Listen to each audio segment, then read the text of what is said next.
ধর্মনগরে কংগ্রেস দলের প্রার্থীর সমর্থনে কালীদিঘির বাড়ি এক জনসভা করে কংগ্রেস ও সিপিআইএম।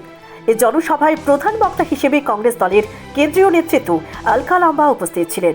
এছাড়া কংগ্রেস দলের বর্তমান বিধায়ক এবং প্রাক্তন মন্ত্রী সুদীপ রায় বর্মনও উপস্থিত ছিলেন। এই জনসভায় কংগ্রেস ও সিপিআইএম দলের স্থানীয় নেতৃত্বরা তাদের বক্তব্য তুলে ধরেছেন। আলকা লাম্বা তার ভাষণে বিজেপি দলের তীব্র ভাষায় আক্রমণ করেন। তিনি বলেন, বিগত 5 বছরে এ রাজ্যের মানুষের জন্য কি করেছে বিজেপি তা আমার চেয়ে আপনারা ভালোই বলতে পারবেন। ত্রিপুরায় বিজেপি দল ক্ষমতায় এসে মানুষের কথা বলার অধিকার কেড়ে নিয়েছে। বিরোধী দল সহ সংবাদ মাধ্যমের কণ্ঠ রোধ করেছে বিজেপি সরকারের আমলে দিন দিন জিনিসপত্রের দাম বেড়েছে, মানুষ আর সহ্য করতে পারছে না। তাই মানুষ এই বিজেপি সরকার থেকে মুখ ফিরিয়ে নিয়েছে। এবার হিমাচলের মতো ত্রিপুরায় বিজেপি সরকারের পতন ঘটছে, শুধু সময়ের অপেক্ষা। এদিন একইভাবে বিজেপি দলকে আক্রমণ করেন সুদীপ রায় বর্মন। তিনি বলেন, মানুষ বিজেপি সরকারের আমলে আর শ্বাস নিতে পারছে না।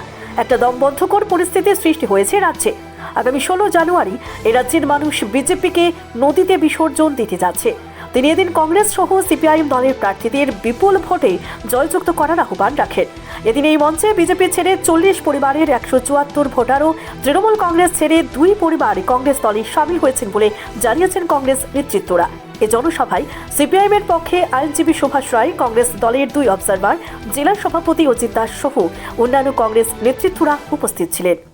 Bureau report, Tripura news wave. संसद सत्र में श्री राहुल गांधी गरज रहे हैं, देश जोड़ा कश्मीर से कन्याकुमारी, कन्याकुमारी से कश्मीर 4000 किलोमीटर पैदल चला राहुल गांधी। देश को जोड़ने चले राहुल गांधी। भाजपा छटपटाई, मिले राहुल गांधी, किसानों से मिले, आदिवासी दलितों से मिले, बेरोजगार युवाओं से मिले, महिलाओं से मिले, किसानों से मिले राहुल गांधी। और आज जब पार्लियामेंट में बोलने की बारी हुई तो राहुल गांधी जी उन सब की आवाज बनकर देश में बैठी, दिल्ली में बैठी तानाशाह सत्ता से सवाल पूछने के लिए खड़े हुए राहुल गांधी। पूछा पूंजीपति मित्रों के, आप इतने खास हैं कि आज देश का एक पूंजीपति मित्र जो विश्व के सबसे अमीर आदमियों में गिना जा रहा था, उसकी पोल खुली, औंधे मुंह आकर गिरा। क्या नाम है उस पूंजीपति मित्र का? देश जान चुका है। क्या नाम है? किसको बेचा एयरपोर्ट, किसको बेचे पोर्ट, किसको बेचा एलआईसी और बैंकों का पैसा आपका हमारा? अडानी। कितना कमा रहा है अडानी? ये मेरे गरीब मजदूर भाई खड़े हैं, पूछती हूँ कितना कमा लेते होगे देव के। अब तो मनरेगा की बहनें भी कहती हैं, गुजारे लायक मनरेगा में महात्मा गांधी राष्ट्रीय ग्रामीण योजना जो कांग्रेस के समय पर आई थी, गांव में विकास के लिए आई थी, गरीब को ताकत देने के लिए आई थी, मजदूर को, अब उसमें न्यूनतम मजदूरी भी नहीं मिलता, 100-200 रुपया दिहाड़ी भी नहीं मिल रहा। लेकिन अडानी कितना कमा रहा है एक दिन का? 1000 करोड़ रुपया रोज का। कितना? 1000 करोड़ रुपया। जाइए बैंक में, किसी सरकारी बैंक में, देखती हूं हमारे बेरोजगार नौजवान युवाओं को अपना काम खोलने के लिए तुरंत पैसा मिलता है बैंकों से या नहीं मिलता? जाइए, कर्ज में डूबा हुआ है किसान, नशे की लत में पड़ रहा है देश का युवा।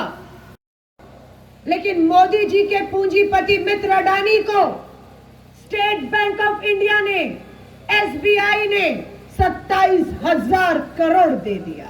किसका पैसा है? किसका पैसा है? देश के बैंकों में आपका और हमारा, आपका और हमारा है, किसान का है, गरीब का है, मजदूर का है, मेहनत और ईमानदारी का पैसा है जो बैंकों में रखा है। और ये पैसा किसको दिया जा रहा है? किसान का कर्ज नहीं उतारा जा रहा, युवाओं के लिए छोटे उद्योग नहीं खोले जा रहे, इंडस्ट्री, ये अपने पूंजीपति मित्र को उसकी जेब भरने के लिए दिया जा रहा है। देश में नशा आ रहा है। कहां से आ रहा है नशा? किसी ने सोचा? ये नशा आ रहा है, डंके की चोट में बताकर जा रही हूं, डरती नहीं हूं, सबूत दिए हैं। गुजरात, जहां से देश के प्रधानमंत्री जी, देश के गृह मंत्री आते हैं, उस गुजरात के मुद्रा में, मुद्रा पोर्ट, बंदरगाह, जिसका मालिक है अडानी, पाकिस्तान और अफगानिस्तान से पूरे देश में नशा वहां से आ रहा है।